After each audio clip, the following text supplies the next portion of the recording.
నేను మీ రమేష్. ఎంతో కాలంగా ఎదురుచూస్తున్న పేదోళ్ల సొంతింటి కల ఎట్టకేలకు సాకారమైంది. నిర్మితమైన ఎన్టీఆర్ హౌసింగ్ టిడ్కో గృహాల్లో పేదలు అడుగుపెట్టారు. ప్రభుత్వం వారికి తాళాలు అందజేసి వారి కళ్ళల్లో ఆనందాలకు కారణమైంది. తిరుపతి జిల్లా నాయుడుపేట నుండి ముఖ్యమంత్రి చంద్రబాబు నాయుడు టిడ్కో గృహాల ప్రారంభోత్సవం నిర్వహించగా, అనంతపురం జిల్లాలో తాడిపత్రి నియోజకవర్గంలోని గన్నేవారిపల్లిలో అనంతపురం జిల్లా కలెక్టర్ ఓ ఆనంద్ ఈ కార్యక్రమాన్ని నిర్వహించారు. ఈ కార్యక్రమానికి తాడిపత్రి ఎమ్మెల్యే అస్మిత్ రెడ్డి హాజరయ్యారు. పండుగ వాతావరణంలో ఈ కార్యక్రమం నిర్వహించారు. జిల్లా కలెక్టర్ ఎమ్మెల్యేల చేతుల మీదుగా లబ్ధిదారులకు ఇంటి తాళాలు అందించి సంబరాల మధ్య ఆర్భాటంగా సామూహిక గృహ ప్రవేశాల కార్యక్రమాన్ని నిర్వహించారు. గన్నేవారిపల్లి నందు 5,184 గృహాలుండగా మొదటి విడతగా 1,024 మంది లబ్ధిదారులకు తాళాలు అందించి గృహ ప్రవేశం నిర్వహించారు. మొదటి విడతలో మిగిలిన వారికి కూడా ఏప్రిల్ నెలాఖరులోపు పనులు పూర్తి చేసి తాళాలు అందించడం జరుగుతుందని కలెక్టర్ వెల్లడించారు. గత ప్రభుత్వ హయాంలో రంగులు మార్చిన వైసీపీ హడావుడిగా ప్రారంభించి ఏమాత్రం మౌలిక సౌకర్యాలు కల్పించలేదని ఎమ్మెల్యే అస్మిత్ రెడ్డి వ్యాఖ్యానించారు. తాము అలా కాకుండా మౌలిక వసతులు కల్పించి నాణ్యమైన మెటీరియల్ తో నిర్మాణాలు చేపట్టి లబ్ధిదారులకు అందజేయడం జరిగిందని ఆయన ఈ సందర్భంగా వెల్లడించారు. ప్రతి లబ్ధిదారుడు కూడా సంతోషంతో ఉండాలనేదే తమ కూటమి ప్రభుత్వ లక్ష్యమని ఎమ్మెల్యే అస్మిత్ రెడ్డి సందర్భంగా పేర్కొన్నారు. మీరు కూర్చునే కూడా ఒక రోడ్డే ఒక్కసారి కిందికి చూడండి. నేను ఒకసారి కోరుతున్నాను మీ అందరినీ. నన్ను వచ్చి అడిగారు ఈరోజు, అన్న గ్రీన్ పట్ట పరుస్తాం మొత్తం అంటే నేను వద్దు పరిస్థితి ఆ కష్టం వాళ్ళకి తెలియాలా, ఆ రోడ్డు వాళ్ళని చూడాలా, ఆ రోడ్డు పని వల్ల అడుగు పడాలని చెప్పి నేను అదే పని గారు గ్రీన్ మ్యాట్ వేస్తని చెప్తాను నేను ఈరోజు. లేదా నేను ఎందుకు చెప్తున్నానంటే, ఇది 19 ప్రాంతంలో ఎప్పుడైతే ఈ అపార్ట్మెంట్స్ అన్ని పూర్తయినాయో గత ప్రభుత్వం నిర్లక్ష్యం వల్ల,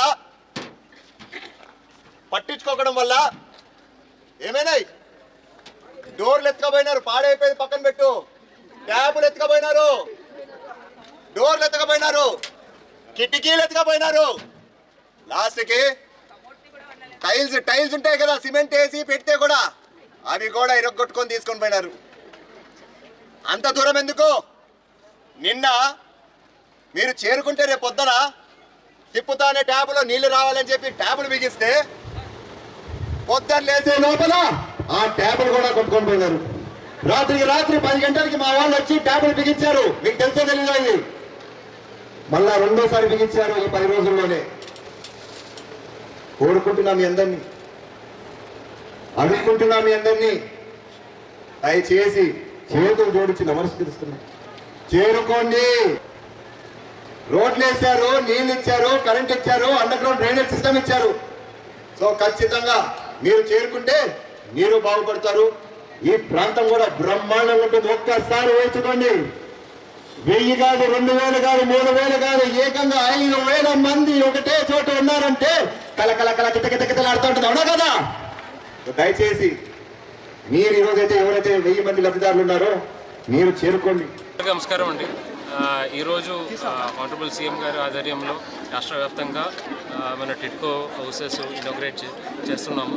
అదేవిధంగా జిల్లాలో కూడా ఆల్మోస్ట్ 6 మున్సిపల్ కార్పొరేషన్ మున్సిపాలిటీస్లో కూడా టిడ్కో హౌసెస్ కన్స్ట్రక్షన్లో ప్రగతిలో ఉన్నాయి. దానిలో ఈరోజు తాడిపత్రిలో సుమారుగా 1000 పైన హౌసెస్ ఈరోజు ఈ హ్యాండింగ్ ఓవర్ కార్యక్రమం ఆనరబుల్ ఎమ్మెల్యే గారి చేతిలో చేయడం జరిగింది.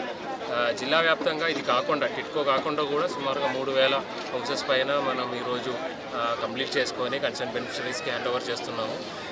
ఈ యొక్క కార్యక్రమం జిల్లా వ్యాప్తంగా అన్ని కాన్స్టిట్యున్సీస్లో, అదేవిధంగా అన్ని మండల హెడ్ క్వార్టర్స్లో, అదేవిధంగా ప్రతి ఒక్క లేఅవుట్లు ఎక్కడైతే మనకు ఈ హౌసెస్ హ్యాండ్ ఓవర్ చేస్తున్నారో అన్ని చోట్ల కూడా చేయడం జరుగుతున్నాయి. నా రిక్వెస్ట్ ఏంటంటే, బెనిఫిషరీస్ ఇంకా కూడా చాలామంది ఉన్నారు. మనకు రకరకాల ఆర్ఎల్లో కానీ, ఎల్ఎల్లో కానీ, లేదంటే కంప్లీషన్కి దగ్గర కానీ చాలా ఇళ్ళు ఉన్నాయి. ఈ ఇళ్ళన్నీ కూడా దయచేసి వాళ్ళు కూడా కొంతగా కృషి చేసుకొని మన సిబ్బందులు సపోర్ట్ తీసుకొని మ్యాక్సిమం కంప్లీట్ చేయాలని కోరుతున్నాను. ఎందుకంటే మనకి ఇంకొక 6 నెలల మాత్రమే టైం ఉంది. ఈ యొక్క హౌసింగ్ కార్యక్రమం 6 సెప్టెంబర్ వరకు ఎక్స్టెండ్ చేసి ఉన్నారు కేంద్ర ప్రభుత్వం తరఫు నుంచి. సో దయచేసి బెనిఫిషరీ లెడ్ కన్స్ట్రక్షన్లో ప్రతి ఒక్కరు ముందుకు వచ్చి ఈ ఇళ్ళన్నీ కూడా కంప్లీట్ చేయాలని కోరుతున్నాను. అంటే ఒకవేళ మనం చేయలేని పరిస్థితుల్లో నెక్స్ట్ వచ్చిన దీనిలో వాళ్ళకి మళ్ళీ హక్కు రావడానికి అవకాశం ఉండదు. కాబట్టి దయచేసి ఎక్కడైతే శాంక్షన్స్ వచ్చినాయో మేజర్గా ఆర్ఎల్, ఎల్ఎల్, అదేవిధంగా కంప్లీషన్స్కి దగ్గర ఉన్న ప్రతి ఒక్క హౌస్ని నెక్స్ట్ ఒక 6 నెలల్లో మనం ఖచ్చితంగా కంప్లీట్ చేయాలని కోరుతున్నాను. దానికి సంబంధించిన ఇన్ఫర్మేషన్ ప్రతి ఒక్కరు కూడా ప్రెస్ తరఫు నుంచి కూడా బెనిఫిషరీస్ అందరి దగ్గర తీసుకెళ్లాలని కోరుతున్నాను. మన సిబ్బందులందరూ కూడా ఈ యొక్క కార్యక్రమంతో భాగంగా వాళ్ళని మిగిలిన బెనిఫిషరీస్ని కూడా ఈ యొక్క ప్రోగ్రాంలో కలుపుకొని వాళ్ళని కూడా మోటివేట్ చేసినట్టు చేయమని చెప్పి ఇన్స్ట్రక్షన్స్ ఇవ్వడం జరిగింది. అదే కాకుండా మనకు రాష్ట్ర ప్రభుత్వం నుంచి ఆల్మోస్ట్ అడిషనల్ ఫినాన్షియల్ అసిస్టెంట్ రూపంలో 50,000 రూపాయలు కానీ ఒక్కొక్క కమ్యూనిటీ భాగంగా ఎస్సీ ఎస్టీ బీసీ వాళ్ళందరూ కూడా అదనంగా కూడా ఇవ్వడం జరిగింది. ఒకవేళ ఎవరికైనా ఏదైనా విధంగా చిన్న సమస్యలు డబ్బులు సంబంధించిన సమస్యలు ఉన్నాయంటే మనకు డిఆర్డిఏ కానీ లేదంటే మెప్మా ద్వారా కూడా అదనంగా లోన్లు ఇచ్చినట్టు కార్యక్రమాలు మన కన్సర్న్ డిపార్ట్మెంట్ కూడా ఇన్స్ట్రక్షన్స్ ఇవ్వడం జరిగింది. దయచేసి ఆ ఒక్క లోనింగ్ ఫెసిలిటీ కూడా కనీసం ఒక 35,000 రూపాయలైనా దాని నుంచి కూడా తీసుకోవడానికి అవకాశాలు ఉన్నాయి. సో రాష్ట్ర ప్రభుత్వం కేంద్ర ప్రభుత్వం తరఫు నుంచి వచ్చిన సబ్సిడీ దీంతో పాటు ఒకవేళ ఈ అడిషనల్ ఫినాన్షియల్ అసిస్టెన్స్ అదే కాకుండా లోనింగ్ కానీ ఇవన్నీ తీసుకొని ఇంకా ముందుకు తీసుకెళ్లాలని కోరుతున్నాను. Thank you.